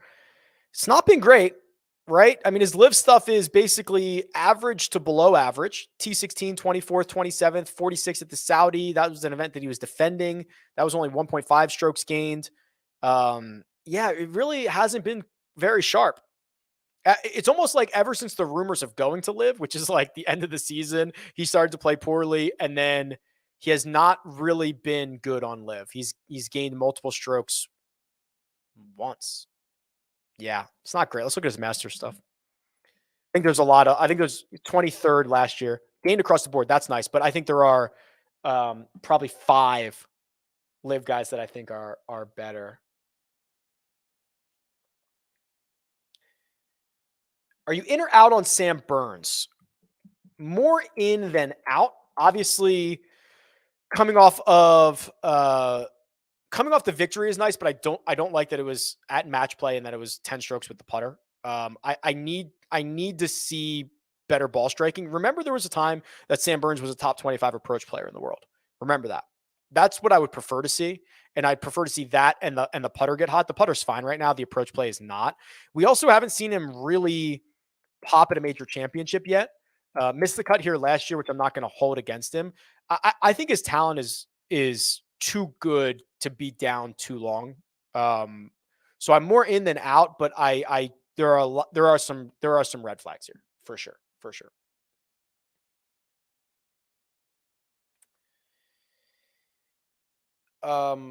Heard whispers about a lingering shoulder injury from Justin Thomas. Have you heard anything? Also, thoughts on Thomas changing putter grips. So I haven't heard anything about the shoulder injury. The putter grips, I will need more clarification on. Are you talking about the way he holds the putter? Because I would need to know when you heard that, because I have also heard, I'm in the loop on that, but I don't know when you are. Or if you mean he's just is he holding it differently, or is he using like an actual different physical grip, like a super stroke versus whatever? And I also don't know how much I can divulge on that. It's not. I'm still worried about his putting. Don't get me wrong. Phil is at plus 135 to miss the cut is an absolute mortal lock. Boy, I'm not the guy who's gonna be like, this is an absolute mortal lock. Like, I don't usually say stuff like that, but it's bad, man. It's been bad for a long time, and it's been bad across every tour he's playing on. And I do not see a path for him. I mean, listen, it's easy to make the cut here, but this is garbage. I just do not see a scenario in which he plays well this week. There's no evidence of it. Just literally no evidence of it.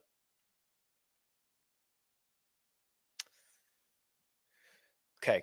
We did Svensson, we did Day like an hour ago, which is great. Yeah. Okay. I was getting a little bit nervous that this was going to be a 10-hour chat, but we luckily we have covered quite a bit of these. How much of the weather is going to affect Cantlay, or is he really a robot sent from Saturn to play golf? I believe it will impact him negatively. I copied your March Madness bracket this year and it didn't go well. Really? 79th percentile in literally like the most volatile, random March Madness we've ever seen. That didn't go well for you? What were you expecting? Better than 80% of brackets. I think it went really well. And I'd actually argue the way it laid out on the Sweet 16 was literally perfect. You get one more win from Creighton, one more win from Gonzaga along the way. It's like a 90th percentile bracket. You got high standards, JC. Brackets go 94th, 99, 99, 80th, and didn't go so well. Yikes.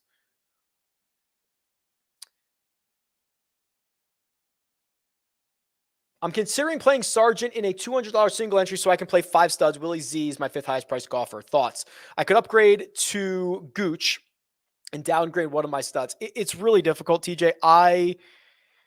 I've never seen the kid play. I've heard the same things that you guys have heard, that he mashes it and that he is maybe the most talented amateur that Rory McIlroy has ever seen. He's the number 1 ranked amateur in the world right now. I think he will be low am. I think he could absolutely finish inside the top 20. I don't know enough about his game to give you any more insight than that. I wish I did. Just join the team this week to pound out some custom model stuff. Let's go. Have loved your content for years, my friend. Appreciate it. Best bent grass putters on tour. Rose has to be up there. Okay. So go to the Holy Grail, go to strokes gained by tournament. Go, how many years do you want? Like going back to 2020, go down here, click on bent grass and sort by putting. And you will find that oh boy, good call, mate. G Baby says Rose has to be up there. Yeah, he is number 1 and by a pretty significant margin. 0.91 per round. I mean, his last handful have been nuts. Bernard Longer's up there, though it's only 10 rounds. Norin, Rahm, English, Kevin Na, Cam Smith, Danny Willett, Abe Answer. Some other notables there. Good call. Pick one, Tiger, Siwoo, or Mitchell. Tiger. It's close. Or Mitchell.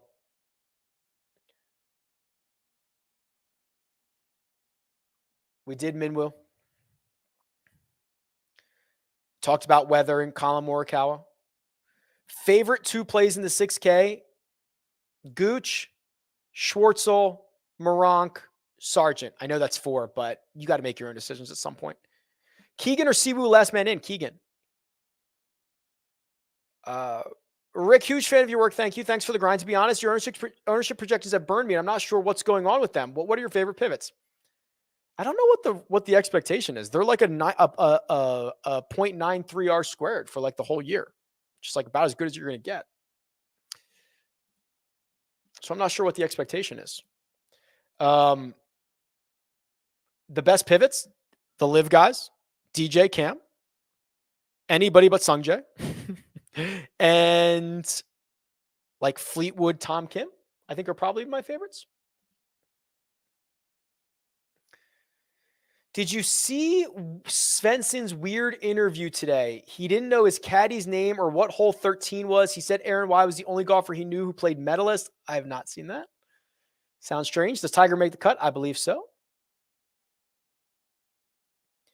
Rick, if you were going to play the par 3 contest with any 2 pros of any era, Who would it be? And don't say Tiger, so that's the easy answer.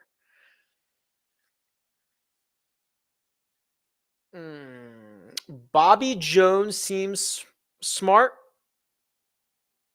Old Tom Morris seems kind of interesting. Does he just bring like his stuff with him? Like, does he just get transported from like the 1800s to the par 3 contest? Because I think that would be pretty fascinating. Yeah. Let's do a Sahith deep dive. I keep clicking this instead of this.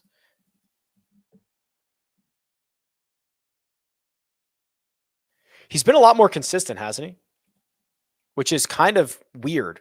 It's weird. his stats have not really been more consistent, but his results have been, which is, I guess, him just kind of tightening everything up. But he hasn't missed a cut since the Sanderson Farms, and he hasn't missed a cut before that since the 3M Open. And he's got a lot of pretty good finishes in here. I think he has a lot of trouble putting 4 rounds together. I think he's probably a better showdown play. You know, you see him snap off and go nuts. Like, let's look at his strokes gain distribution here. And I imagine we're going to see pretty volatile stuff, although I don't know that for sure. Sahith. Oops, I'm sorry. I was on the wrong page there. Sahith. Where are you, buddy boy? Yeah. So, I mean, you know, his floor is pretty low, right? He's got this gaining 1 stroke or more 50% of the time. That's not great, but he's got this 6% on and 10% on 5+ and 6+. So his ceiling is like decky ceiling. It's pretty good. Close to JT ceiling. Yeah. So it's kind of weird. I like him for showdown a little bit more than I like him for 4 full rounds. So I don't think he puts it together all the time. I do not have any Matt Fitzpatrick health updates.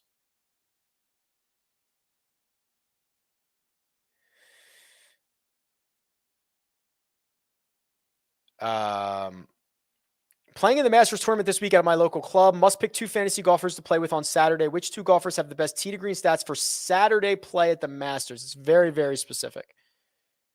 What's sick is I guess we could actually do it. I'm not endorsing this as like a very smart thing to do or predictive at all because it's 4 rounds and not all these guys have played it. But I will answer your question.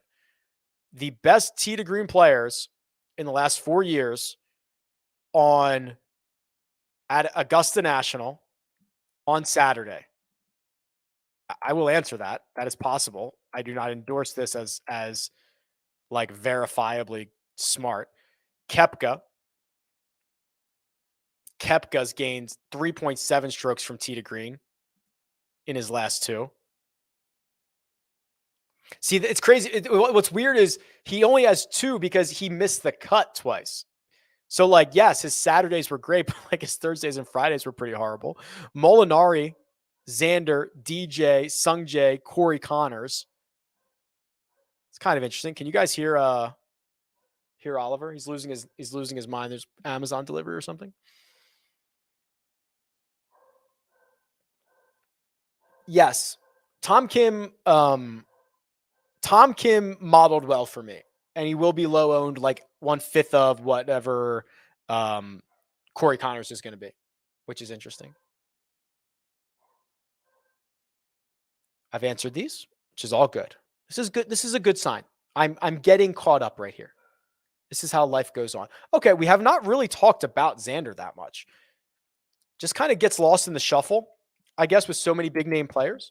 Xander's actually been in the mix at major championships compared to some of these other guys and his peers. I think this is probably the biggest concern. Lost 3 strokes off the tee at the match play, 3.5 off the tee. He lost at the Players, lost 3 at the API. The good news is, like, he got a decent result, all things considered, but those are probably his 3 worst. I mean, those are his 3 worst driving performances basically of his career. And it happened in 3 straight weeks. That is scary. It's scary enough to get us away from this. 3 straight top 20s, a runner-up, a T3, and then he missed the cut last year. That's scary to me. I'm a little bit off Xander. If you want to play him, fine. If I had 100 lineups, I'd probably match the field on him. But that is a little bit scary to me.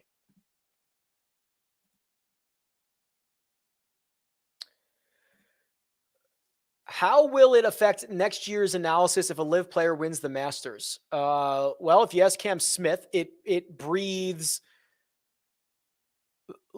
validity into their tour. He said he thinks they need to win it. I agree. I think if live golfers go 0 for majors this year, tour's going to really struggle. I think if you can win a major or two, you validate your tour with the world, with the OWGR, with other players who you might want to get. But that is tough. Cam Young was one of like the first guys we talked about. So go back for the Cam Young stuff. We did a ton on Gordon Sargent. We've done a ton of these guys here. Minwoo, Tiger, or Fleetwood without knowing the format or anything. Fleetwood.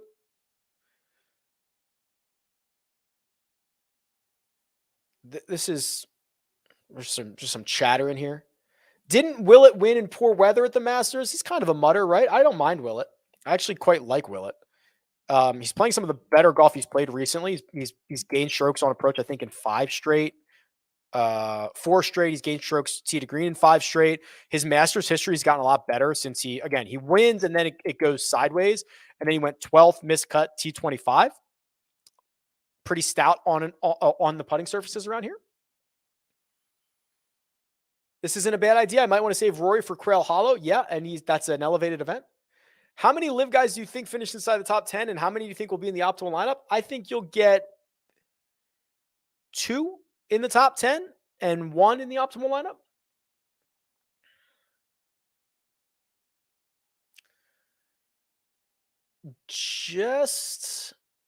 Just looking at finishing positions can be deceiving at Augusta. Is there a way to see rounds in the 60s? Tony has gone low a few times versus, yeah, I mean, just use strokes gained, right? Like that's the real answer is use strokes gained. It's like rounds in the 60s don't matter if everybody's shooting in the 60s. Just use strokes gained. So you could do strokes gained by tournament, just do the Masters, and just do sort by strokes gained total. We did it. I think we did it earlier in the show. Zalatoris, Cam Smith, Dustin Johnson. Actually, this is only last. If you want to see it all back to 2008, here you go. Spieth's basically unmatched for how many rounds he's played. Rahm's phenomenal. Tiger's obviously phenomenal. But just strokes gained is way better than anything else we have. Is betting outright's a waste of money? Probably. Betting most things is generally a waste of money, but it is fun. And if you get good numbers, you can get a little bit of an edge. Do you put any weight on players that get better the more they play Augusta? Looking at Colin and Shane, both have improved. Yes, I do. This is the place where experience matters the most. Let's look at Shane Lowry. The results coming in are a little bit hectic. I love the approach play at the Players. I love the approach play at the Honda. I don't love it the other 2 events in between. I don't love the short game woes at all. You mentioned his Masters stuff. Yeah, it's pretty cool, right? So he goes 25th, 21st, 3rd. Has never lost strokes putting here in the last 4 years, which is a good sign. I wish he was playing better coming in.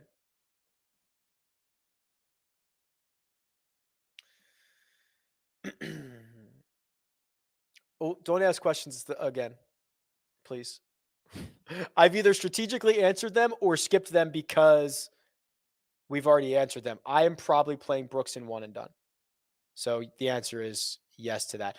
This is interesting. I mean, most mispriced player, I mean, it has to be Corey Connors or Brooks Koepka because the pricing came out before their victories. So I think that's the logical one. The other most mispriced, Will Zalatoris, I know hasn't been great since the injury, but 8,200 feels very wrong. I'm trying to see if anybody else just jumps out as I think Gooch is very mispriced, right? Gooch at 6,800. Why can't Gooch be 74 with Minwoo? Or I'm sorry, with Siwoo.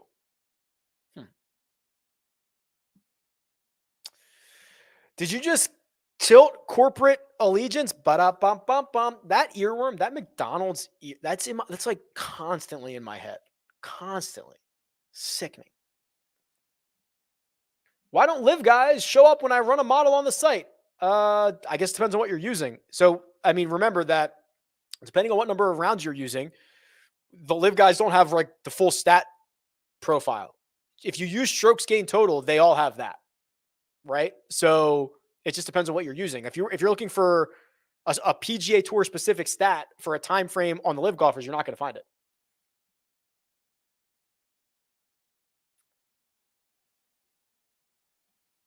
Okay. Talked about Schwartzel. That's nice. Let's be honest. Aren't one of the big three just going to run away with it? Feels that way. That's why I bet Scotty.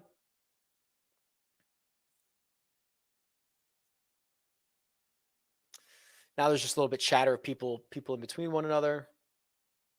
Out of these guys, who would you choose? Straka, Poston, Kisner, Hughes, KH, Lee, Molinari. I would take Poston.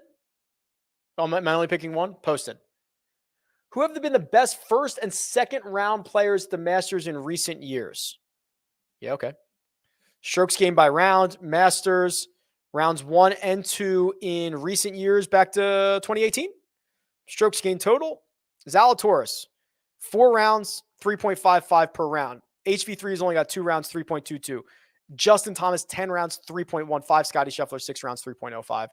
DJ Hideki, Cam Smith, Patrick Reed along the way. Excuse me for 1 second, guys. I'm going to cough here.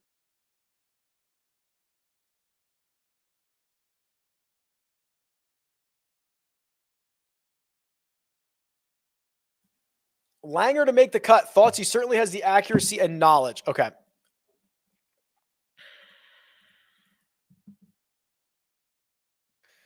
Here's his stat profile. Obviously playing a lot on the Champions Tour, playing exclusively on the Champions Tour, and playing beautifully. Let's admit it, right? I mean, he's a crusher.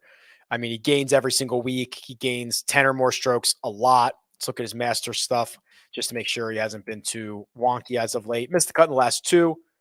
Before that, he made 3 straight cuts. Is he playing better now than he was leading into the Masters in previous? Well, actually, he didn't even play an event between the 2020 and the 2021 Masters, which is kind of interesting. And then before that, he was playing PGA. Okay, so this is really the first time. Is that true? No, what was his 2022 Masters? Oh, it's got to be here. He missed the cut. He was playing, he was playing pretty well before that too. I like to see that he's playing his way in. I would say yes, he makes the cut.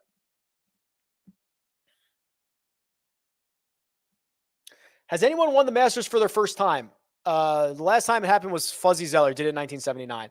I will say, I think it's going to happen more frequently. I think with just how good the new guys are getting and the data and the information that they have available to them, I think in the next 20 years, a first timer will win it. Who is Mina's pick? That's my wife, my producer. She's behind the scenes. She'll have to Slack me and tell me who her pick is.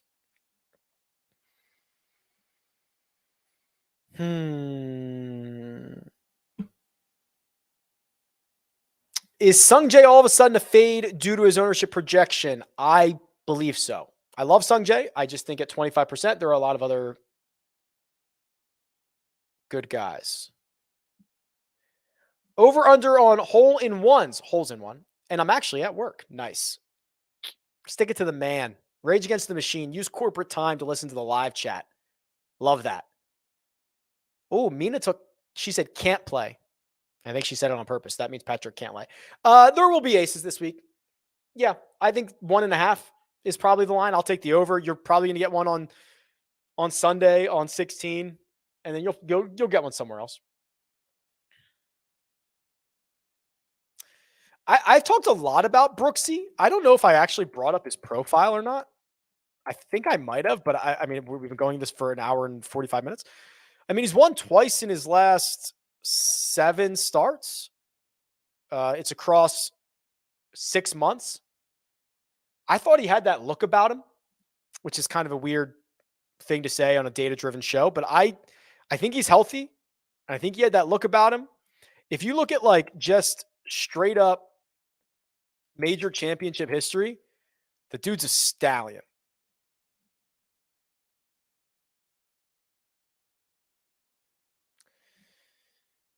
Any mid-tier guys you're willing to play strictly based on course history? I guess the answer to that is Patrick Reed, right? Rose is better because of recent history, or excuse me, because of course history. I think the answer is Reed.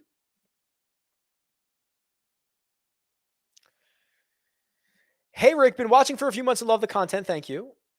Will the expected weather help or hurt Tiger? Well, I guess it really depends on what happens on Saturday.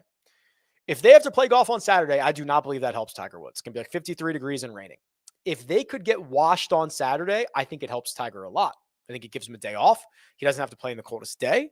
And it probably means he gets to play on Monday, which looks to be better if he makes the cut. So all depends on what happens on Saturday.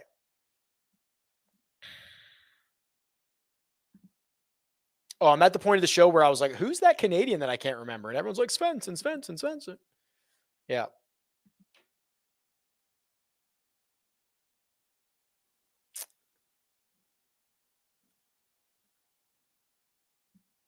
I'm thrilled that I have like covered all of these questions because this is good. Yeah, we talked about that. Thank you for the nice comment. Didn't you used to have an implied odds video back in the day? Maybe. I think you're talking about this. This is still on the website. It has been. It's always been. It's the tournament predictor. I simulate the results of the event 1,000 times. This one. I used to do a Tuesday betting show by myself, and I used to show this a lot. Maybe that's what you're referring to. So this simulated 1,000 times. Rory won it the most, 7.7%. John Rahm won it 7.1%. Xander won at 6.5, Cantlay 6, Scotty 5.9.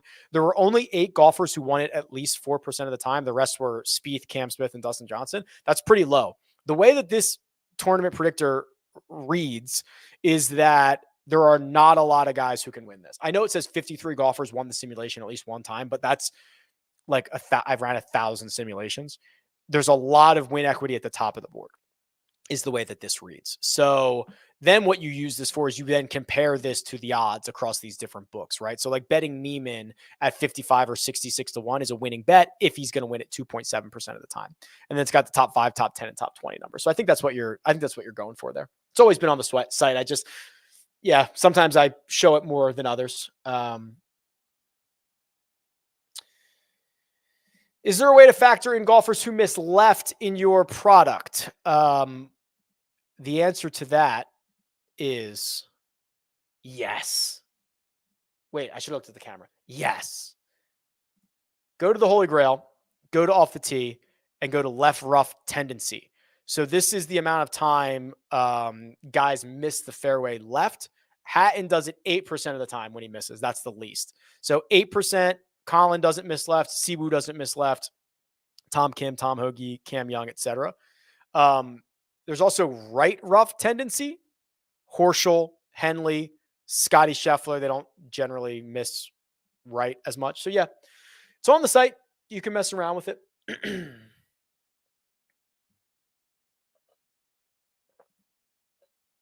Did you already go through Tony Finau? Yep. Did you already go through Adam Scott? Yep. Is Hideki hurt? I think Hideki always has a lingering something that could flare up, generally the neck that could flare up. NCAA picks were good. There you go. Thanks. On a week, I want perfect weather. So we don't ask about it. 1 week, I just want perfect weather so we don't ask about it. Okay, got it. Now I'm on board with you.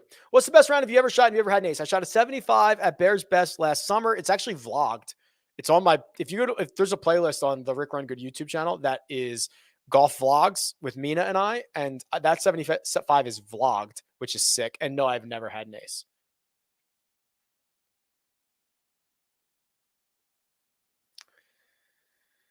Answer Mito or Mitchell.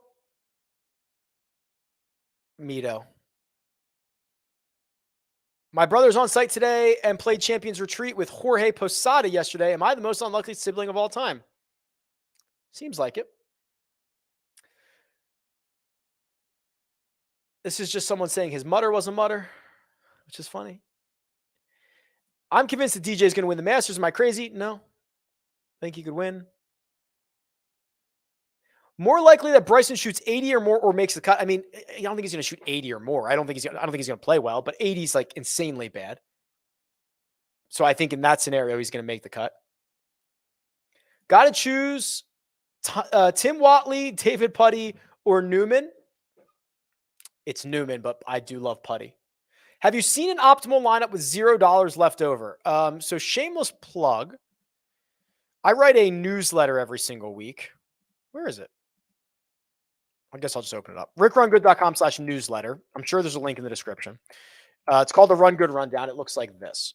Every week, I review the tournament from last week and then look ahead to the following week. And I always include the optimal lineup. So last week's optimal lineup for Valero was $48,100. And you get a bunch of awesome little data nuggets in here. You should subscribe to this. It is literally free. And it is just cool stuff that I deliver to your inbox every Tuesday. Golf data. So the question is, have you ever seen an optimal lineup with $0 left over? The answer is yes. It happens. Happens like a couple times a year. It's very, very rare. Very, very rare. Best cash plays. I don't think you want my opinion on that. I do not play cash games. Favorite type of bet your tools provide the biggest edge on? Round by round matchups. So if you go to, so there's two tools. There's the live leaderboard, which is free. And then there is the showdown cheat sheet, which is part of the subscription. This is still last week's, but let's say you've got the Valero in here. This shows you round by round how golfers are playing, their ranks, and then it shows you what that is to expectation. So you could see if a golfer is way over expectation with the putter, below expectation, etc. Then there is this little guy, which shows you the likelihood of somebody to bounce back and how above or below their expectation are. So the way that this reads is, after round one, Terrell Hatton was a really good bounce back candidate because he was hitting the ball great from tee to green and he was 2.5 strokes below his putting baseline. So the idea being that these guys in the bottom right quadrant are going to bounce back, and these would be guys to target in matchups.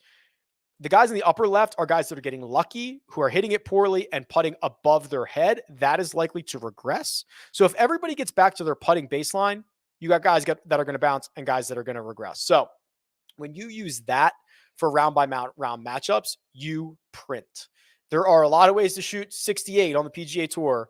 The books are not good enough at identifying which are good ways and which are bad ways. Gordon Sargent likely to be the top amateur.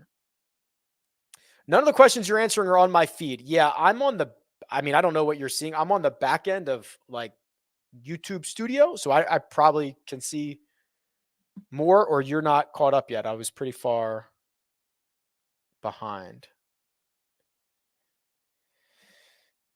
Why are Burns and Cantlay bad at majors? Honestly, your guess is as good as mine. I do not think there's any statistical analysis. I think it's either just hasn't happened or it's mental.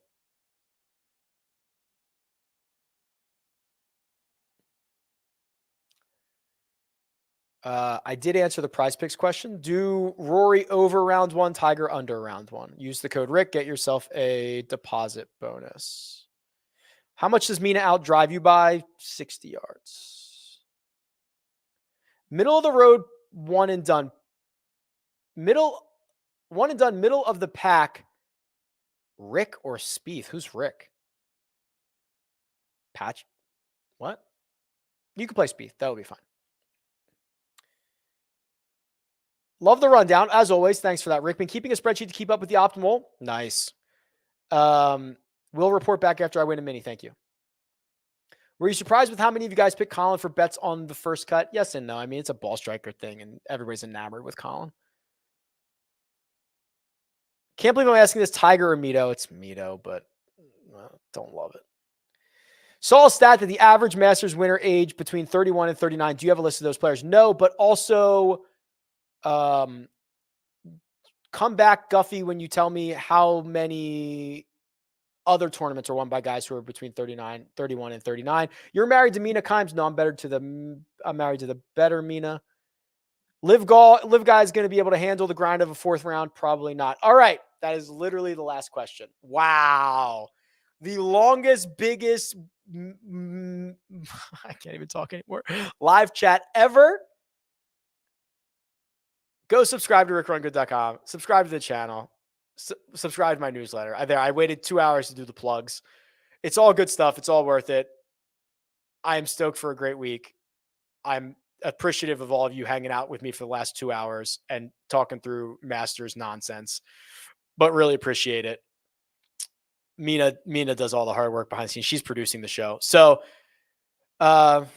Mina, whenever you're ready, take us out. Good luck.